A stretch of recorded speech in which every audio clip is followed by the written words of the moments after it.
number 1 of the finals of OLS number 25. And this is going to be this is an auto win for Trivo. Of course, we had seasonal runner-up What Am I pop in yesterday to spread the gospel that Deep had a 100% win rate against Thresh Nasus for him in the last seasonal. And of course, we take results-based evidence here, and we take it at face value based on the results of one player, which means that Trivo 1000% will be picking up this game.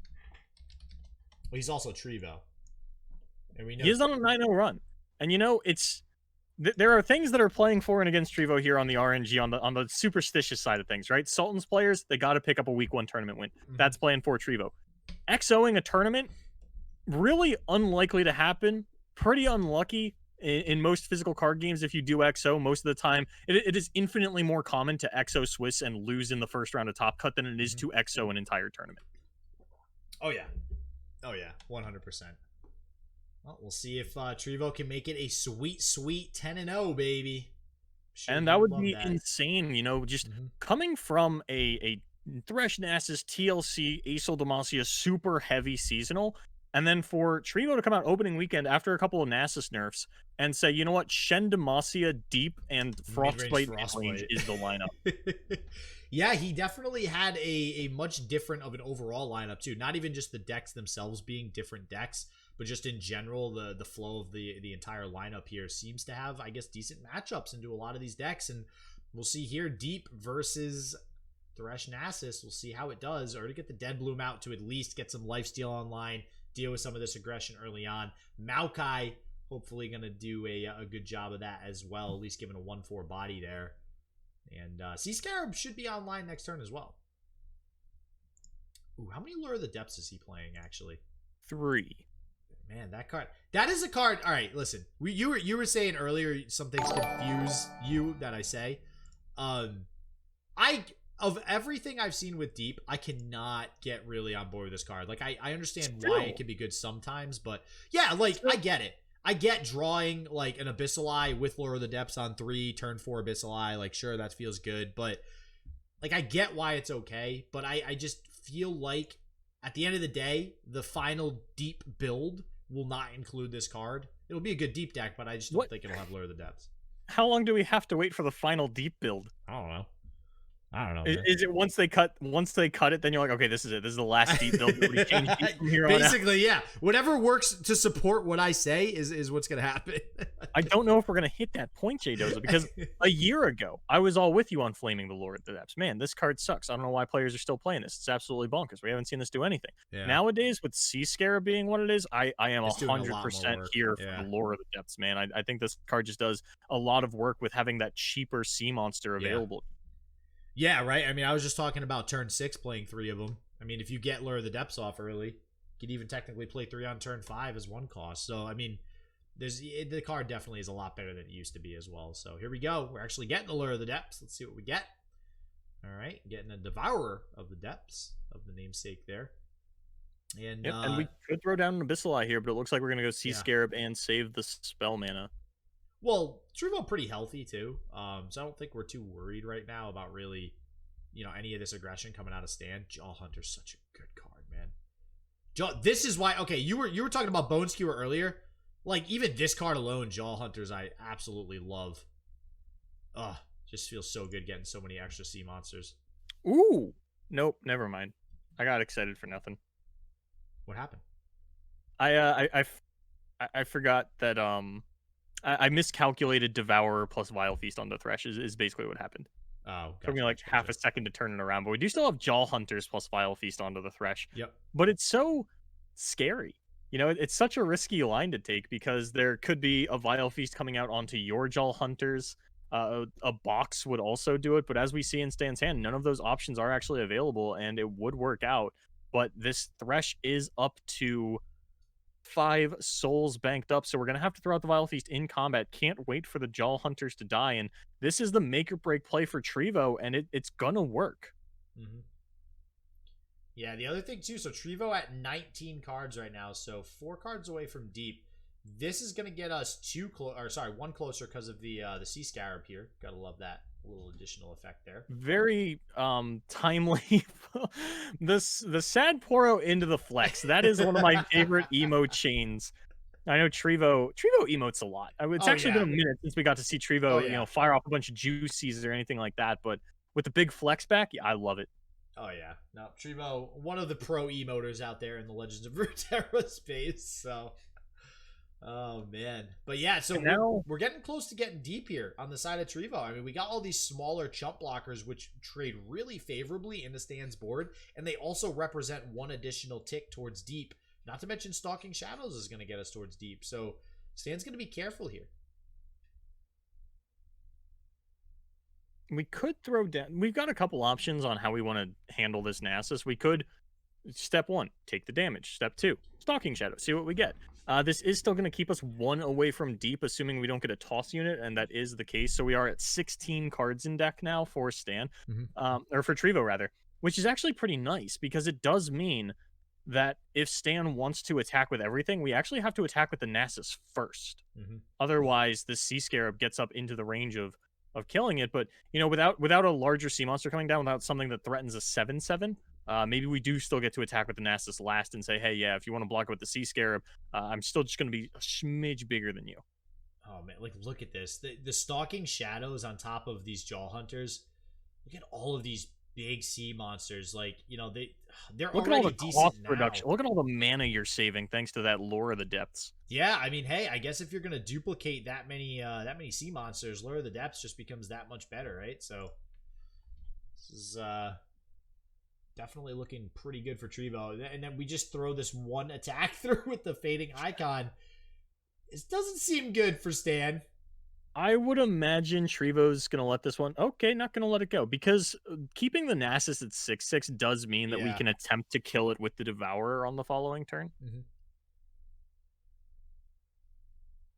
Yeah, and we don't actually currently see a Vile Feast. Oh no, the Bone Skewer. Bye, Bone Skewers. Nice knowing thee. Yeah, there's no Vile Feast in Stan's hand right now, so nothing to really counter that Devourer play. Yeah, this is going to be a really big Nautilus, and we can get this down with 0 mana Abyssalize, 1 mana Devourer, 0 mana Beast from Below. This might even, this is probably the tempo swinging end of the game, because Nasus does not do well once the Nautilus has actually come down. You can no longer really attack into that unless you can get vulnerable down onto another unit, and that makes it even harder to level the Nasus. Well, there we go. There's the Slay, so that will put us outside of the range of the Devourer, at least, utilizing that Spirit Leech there. So there are 3 Abyssali in Trivo's hand, which is 18 damage. Which is not something that you can shake a finger at. That's a lot to hold. You also can't prevent that unless you could Siphoning Strike one of them. Wow. And not for nothing, can we just take a second to look at the hand of Trivo? It's literally all huge sea monsters. This is exactly the hand that you want on turns 6, 7, and 8. This is a Captain Crunch level oops all berries type situation that we've got going on here in Trivo's hand. 2 blueberries coming down, third one coming down the pipe. Then we've got the blackberry for 0 mana and a couple of raspberries sitting in hand. One of those going to be able to get fired off this turn. Did you just call sea monsters berries? Yeah. And you just said it's no big deal. Yes, oops all berries. No, I get that reference, but then you were actually calling them all by each individual berry. Yeah. See, all right, so there's the Siphoning Strike I was talking about. That is going to take care of one of them, but that only kind of just barely stops the bleeding for the time being. We're going to get another one down. Now we don't have to overwrite a unit thanks to Stan's Siphoning Strike. And, that's 2 free draws, too. So, things are looking up in the world for Trivo. Wow. What a swing, Boulevard. Yep, and that's going to be 2 draws on the side of Trivo as well. And we still can't attack with Nasus because it just gets blocked by Nautilus. This is nuts. And I'm so happy that I think we saw, was there one other person we saw on day 1 that was playing deep, if I remember correctly? Probably Trivo. I think we saw one other person. I'm just so happy that we're seeing it in finals. It's Trivo, and Trivo has always been a deep advocate. We love seeing Trivo play deep. And now that we're finally seeing it in the finals, it is going off Boulevard. This deck is owning this game. This is insane. And I actually don't think there's no good way to deal with more of these Abyssalize outside of more Siphoning Strikes. Yeah, and Stan, has the opportunity to get down Thresh and the Rite of Negation on the following turn. So Mhm. we might have found an avenue for lethal, or we would have if not for the Devourer of the Depths. But, I think it's not impossible that we get, no, it's seeming pretty impossible that we get this Nasus up to 16 because we don't get to hit the Nexus with it. There's no way that's happening. Well, all right. Here's one, We're gonna do what we can possibly though. 3 slays.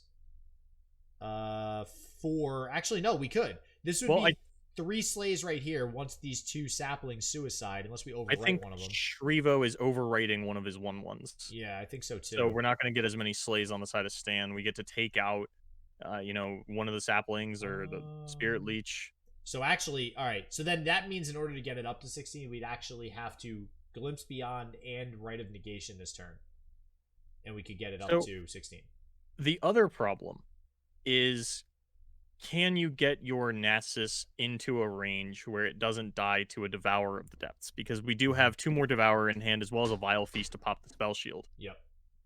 And it is going to get blocked by a 7/7. So it actually isn't going to take that much more doing to get Nasus into a range where Mm. it's maybe doable. I'm trying to math it out. There's No, so I many don't. different cards in Stan's So hand, so many different avenues. I actually really like the Devourer from Trivo onto a sapling, understanding that we can't let Nasus get to 16. Now we also have the Vile Feast on the other sapling, which would represent a very critical slay right now. And I think that's what we're going to see here. This is just going to prevent the slay. Then the Glimpse Beyond and the Rite of Negation is just not enough. Even if this went through with the Glimpse Beyond and Rite of Negation, it's still a 15.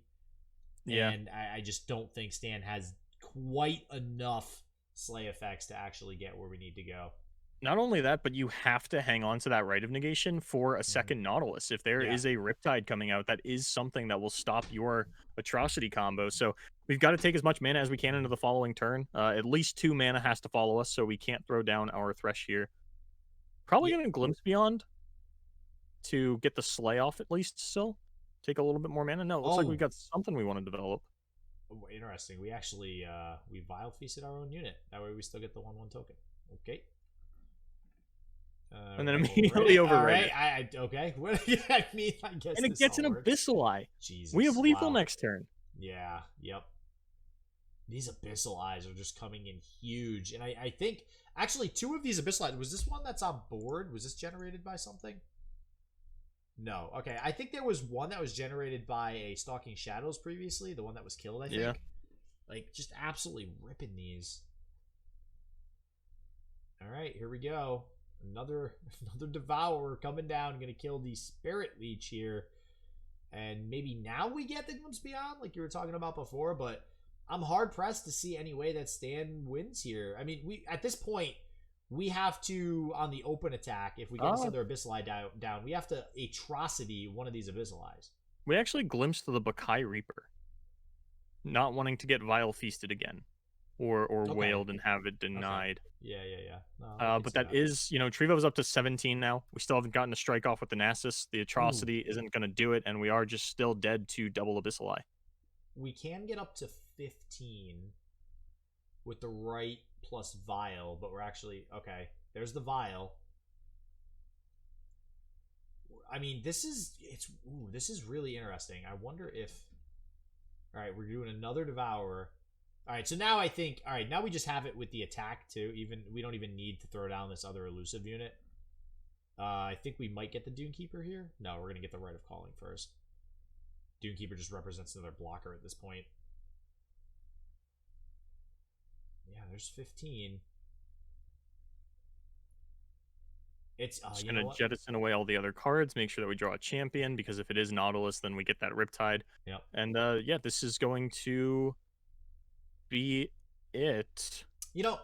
That's one of the great advantages that Deep has too. So we always talk about how Riptide is literally like a terrible card, except when it's a champion spell, which in this deck it's the only way you're ever getting it. But the other thing with this deck is that because of the way that it works with Deep, with you always being at the last few cards of your deck, you are almost not guaranteed, but you very frequently have access to Riptide on a very frequent basis, just because you are at the end of your deck most of the time.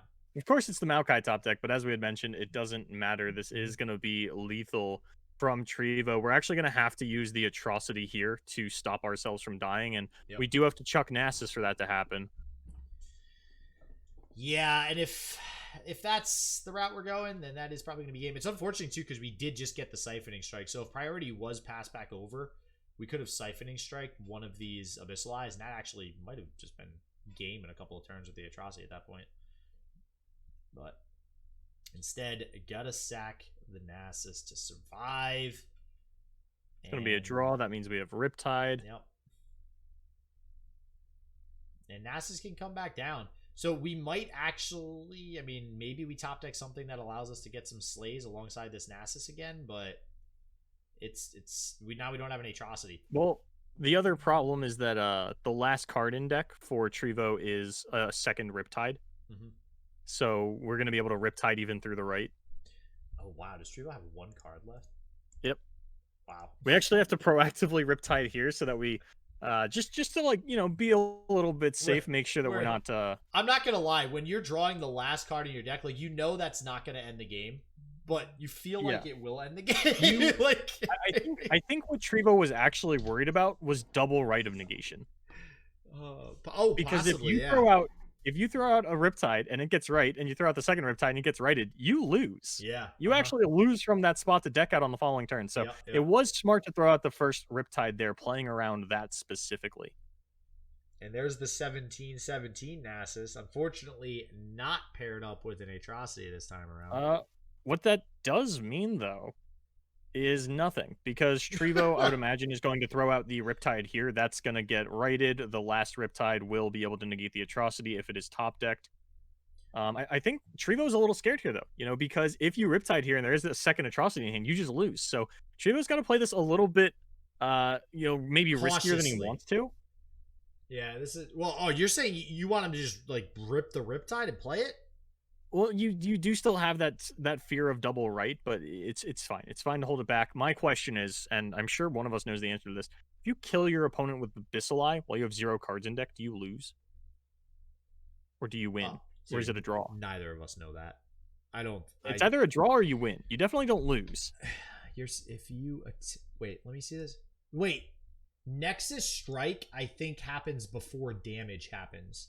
That would be weird. I want to say I don't know. That sounds like that's not weird. Like the strike has to happen first before the damage gets calculated. No, it doesn't. The strike happens at the same time as the damage. Things can happen at the same time. Really? Because sometimes when they code this game, I question that. So there's questions of, does it work this way? And then there's questions of, is it intentionally working this way? So I don't know. That's actually really interesting. I kind of hope that we see that, but it doesn't look like we will because it is getting cold. And we do still have, of course, lethal. You know, we're still gonna have 6 wide because of the Maokai sapling at the start of the round. I could see, honestly, an argument for either one of those scenarios happening. Either you draw first and lose, you draw, or you win. Atrocity top deck is lethal here. There is Spell Shield on the Nasus now. So now are you ready for Stan to get lucky twice in one day? No, there's no way he topped it. Are you sure? You can't beat that top decked Hush earlier. Jesus, are you sure? No, not really. I don't know. What do we got? My eyes are wide. What's off the top? Okay, that's not it. Oh, okay. Just a glimpse beyond. Okay. To be fair, wait. Oh, okay. We have 3 cards. I was gonna say maybe we glimpse and find it, but that's not how it works. We die first, so never mind. Yeah, we're gonna. I would like to see if we draw it. I think that's why Stan's playing the glimpse. What do we got?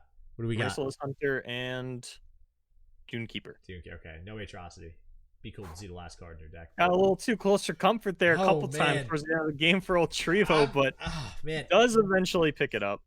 I'm not gonna lie. That seemed like it was a blowout by Trivo in the beginning. Like, this deep deck did exactly what it wanted to do and did it perfectly. And then somehow Stan actually gave himself some outs to where we could have won with a top deck Atrocity at the end there, which is pretty insane. So, man, Stan just the king of playing to his outs today, Boulevard. Whew. We need Maokai to say no champions and no atrocities can be left in the deck. Yeah, yeah, that seems a little broken. We need a buff to Maokai. Is that the buff that Maokai's been needing, Boulevard? Yeah, he needs to kick atrocities out of the deck too, because the amount of times, even back in indoor meta, the amount of times that we saw a top deck atrocity after the Maokai just not fully doing his job was way too many. All right. Well, on to game number 2 here. We are going to get the run back from Stan, and we did get the ban on the mid-range Frostbite, so we are going to get to see this Jarvan Shen barrier deck, which honestly, again, we did not really see much of at all from anybody all during day 1 of Swiss rounds. And I think, correct me if I'm wrong, Boulevard, but I think that Trivo's the only one that brought this deck into the top cut, right? Absolutely, the only one that brought it into the top cut. I thought you were going to ask me about the whole tournament, and I was like, I don't have any idea. Oh, Don't no, ask a what? stupid question. You think I looked through all these deck lists? This crazy time. That kind of time? What is that? All right, here we go. Not the greatest hand out of Trivo, not going to lie. This is a very expensive hand. 2 of these cards are not going to be played for a few turns. One of them is not really useful for quite a while. And the other is only capable of being used on a unit that you probably don't want to use it on. And that's another terrible draw. Boulevard, this is not looking good for Trivo. Look, this is essentially Shen Fiora. Now, this hand would actually be pretty nice if those Jarvans were Fioras and we were back in the mystical magical land of 3/3s. But the point that I was more saying is that, as Kazman loves to say, you can build a house out of these bricks. Wow. Yeah. I mean, I guess. I mean, all right. So the good thing is we don't have Blighted Caretaker in the hand of Stan. So there's one thing. We do have, unfortunately, Merciless Hunter coming down. So this is going to continue to push through a little bit of damage and actually trade favorably with this Green Glade Caretaker. So that's going to be a little bit a little rough for Trivo. Wow. You know things are all right. You know things are bad when you have to concerted strike with a Green Glade Caretaker. Let's be honest. I felt that one. That's bad. I felt that one. Oh man. That's, you gotta do what you gotta do. Okay, though, we right? got a unit. Got a unit. We're at Chevaliers here. We're in action. To save us.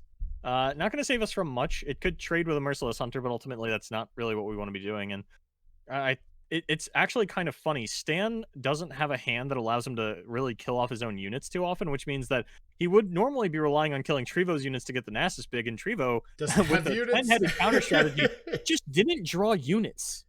Yeah, who would have thunk it, Boulevard? That's the strategy we needed all along to take down I don't know how Nasus well Thresh. it's going to work, as Stan has found the counterplay of let me just go wide around it and push a bunch of damage into your chest, because I do still have an Nasus in hand. Eventually, it'll be big enough with the atrocity. Yeah, I mean, and that's what this deck does, right? I mean, it's nothing new, Boulevard. I mean, it's aggressive. You got Cursed Keepers. You got small units. You got the Zillion emote, which is very, very, it makes a lot of sense right now with this hand of Trivo. And this is just going to push a lot of damage early on, which is what this deck does. We will at least get the trade and keep our solo lone Green Glade Caretaker here. This would open us up to potentially a Golden Aegis alongside the Laurent Protege next turn if we really need to go that route, which feels kind of bad. And hey, hopefully we can make it to a turn where we can get a Jarvan down is basically what we're praying for at this point. And definitely praying to we can make it to a turn to get a Jarvan. Man, this is terrible. But look how shiny they are. They are look shiny. How good they look. They are shiny because he's wearing golden armor as well. Yeah, that is actually one of the best looking prismatic champions I think I've that. seen. Look at that. That looks cool. His level 2 looks ball. I actually prefer Jarvan's level 1 art. Really? I like his level 2 art. His level 2 art does seem a little extra, I'm not gonna lie. Like, what is he in, like the depths of hell? I think that's the same pose as his like Dragon Slayer skin splash art, and his Dragon Slayer skin sucks. Yeah. Gotta hard agree with you on that one. Glimpse Beyond, though, gonna at least allow Stan to dig a little bit here. I mean, Stan by no means had the greatest aggressive start, but this is he only did 10 damage by turn 4. Yeah, not great. It's not great, but we got draw. That's really all we need. We got the glimpse. We got the Spirit Leech in hand. You 10 damage on turn 4. You're like half your life on turn 4. 2 attack turns you down. Well, and you're just like, it's whatever. Because let's be honest. Trivo's bad hand.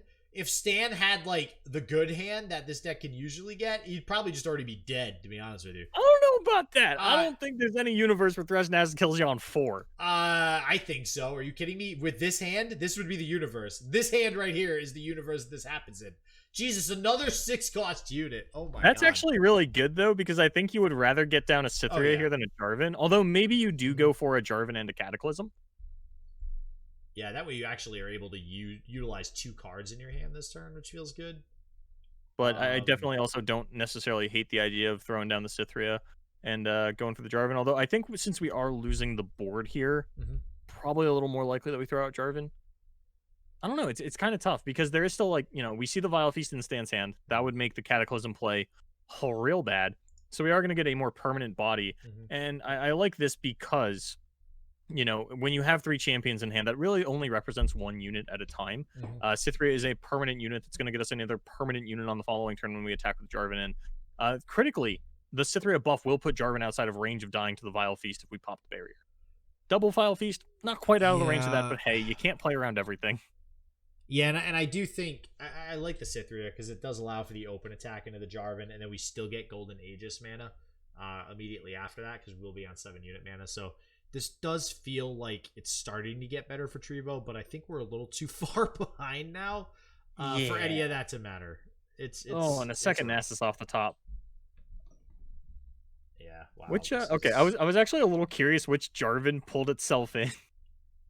It was the one all the way from the left of the hand, so whoever got there first, you know, first in, first out, creating a queue, all the Jarvans standing in line like the good little Demacian boys. Left to right. Oh, man. So, yeah, this barrier is going to get popped, it looks like you were mentioning, to at least push some damage onto the Jarvan. I don't know. Or I guess we do have another Vile Feast in the hand to Stan, so maybe that's what we're going for to clean it up. Unbeknownst to Stan, we have unlimited Jarvan at this point. We also have a Golden Aegis in hand. This second Vile Feast follow-up, though, if that is the route Stan's going, really puts a hamper on the Golden Aegis. And even if we did play the Golden Aegis, I imagine the barrier would go on the Jarvan.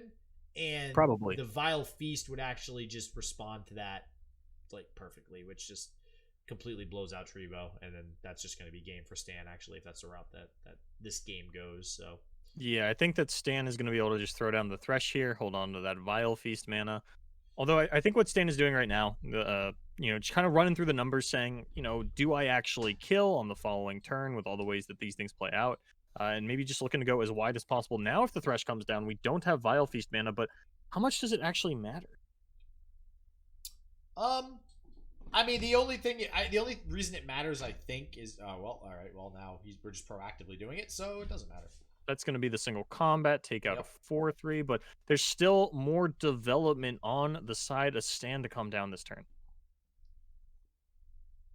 Yeah, and that does mean we're going to have Jarvan available again, and unfortunately, just Bright Steel Protector here. I guess if you're going to have a bad hand with this deck, you'd want it to be after you're already a game up. So at least, you know, like, it's less likely that you'll have a really crappy hand the second time around. Hopefully. Not how that works. I like to think that's how it works. And actually, hold on, game theory, I'm pretty sure does dictate that is how that works. Let's get into a game theory discussion. No, absolutely not, because I could not explain that whatsoever. I was going to say, you want to just throw out the word game theory and be like, this old guy said this is how it works. I'm not going to lie. As a person, I have always hated quotes. Just because somebody is famous doesn't mean they're right. Yeah, I agree with that 100%. Which, unfortunately, that's how society thinks. I hate quotes, and I hate metaphors. You don't like metaphors? Not when they're used against someone. It's like, okay, yeah, but that's not actually what we're talking about. That you understand that, right? Like, so you're basically saying if they're used in a negative light? If I'm like, oh yeah, you know, I'm having I'm having a bad day or something, and somebody like throws a metaphor at me about like, oh well, you know, if you water your garden, it'll never grow, and I'm like, what the hell are you talking about, buddy? First off, I don't think that's how that metaphor works. Yeah, I couldn't think of one off the top of my head. Sue me. You literally said if you water a garden, it'll never grow.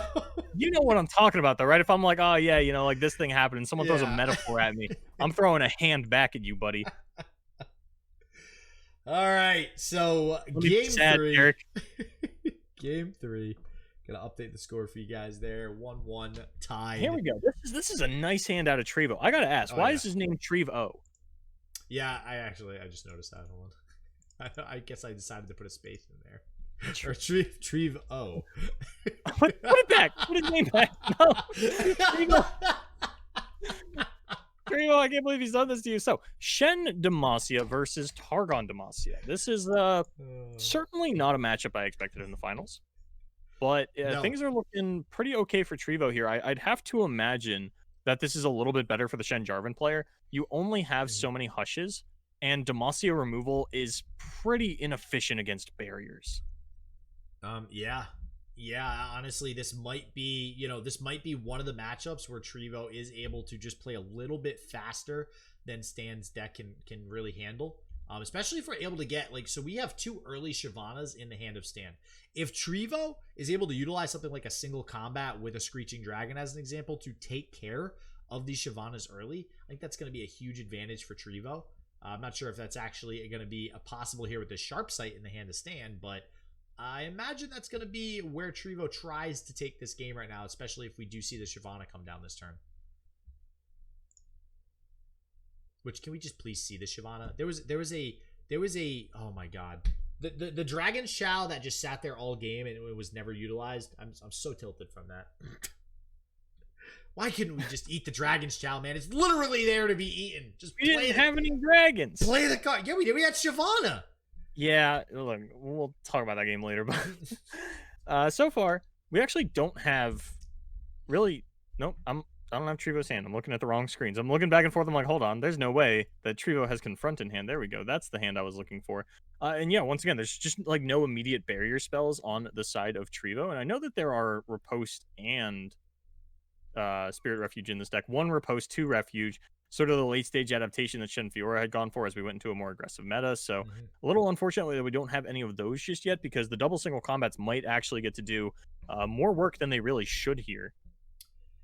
Yeah, so forget single combat. We're just going to straight up pull the Shyvana with the Screeching Dragon, and I imagine this will prompt, the Sharp Sight that I was just talking about. So this feels pretty good for Stan. I wonder if we're going to get a response from Trivo. I don't think actually, no, single combat on none of these units actually makes sense, which is terrible for Trivo. Yeah, we're gonna get the juicy emote. Juicy indeed, Stan. Definitely a good play. We still have the single combat available too on the side of Stan, which, maybe you want to use that while you still got that 3/6 play with your HP a little bit, but these aren't really high priority single combat targets. But it looks like we are just going to take the tempo swing. Yeah, and I don't hate this. I don't hate this from Stan whatsoever. Not when you're going into an open attack with a Shyvana and your opponent has a lone Greenglade Caretaker on the field. This feels amazing. Now you might think for a second about committing this Screeching Dragon, though. But it looks like we are just going to go ahead and take the open attack. I don't hate this, but man, Screeching Dragon feels like it should be juicy. This is about to get pretty good for Trivo, I think. We can get down Cythria this turn, and then we can throw down 2 Greenglade Caretakers and a Brightsteel Protector on the following turn. But it looks like instead, we're just going to run out the Greenglade Caretakers. This might even be a Golden Aegis turn. Yeah, I think you're right. I think this is going to be a Golden Aegis. We can get Wow, okay. Whew. We're going to get a Brightsteel Protector and the Golden Aegis this turn. Ooh, we've got the green light, too. Yep. Shields down on the side of Stan. Yep. No single combat available. Yeah, this is going to be 3, 5. Well, probably only 2 5/2s coming in. Wow. Probably just the barriered up ones are going in. And then after this, because probably just the barriered ones. But after both of these 5/2s go in, next turn we'll have the Cythria plus single combat mana to just go in with the entire field. This suddenly feels pretty good for Stan. For Trivo. Stan might just take all 10 damage. I mean, at the end of the day, we just, both players are at 9. But yeah, it looks like we will chump block with the 3/2. Not feeling like we need that. Unfortunately for Stan, or for Trivo rather, honestly, I think that if, we take this 5 damage, if Trivo throws down the Cythria, as you had mentioned, has the single combat backup, I think that just gets more or less negated by the Eclipse Dragon. Eclipse Dragon gets to block Cythria. We get to trade our other dragons onto the Greenglade Caretakers. There's no additional barriers in Trivo's hand. Jarvan, though, is really big for the open attack here. That is going to turn these into 7/2s, give us a challenger. That is the perfect top deck for Trivo. That is insane. I can't... And we have the single combat still available to negate the single combat out of stand. This could actually be lethal. This is lethal. This is lethal. This is actually the last turn of the game because of that top deck. And listen, we were talking about, is Jarvan the champion? Or at least I was. Unless Trivo doesn't go for it. Nope, Trivo's going for it. He says he was ripping it off. Yep. Wow.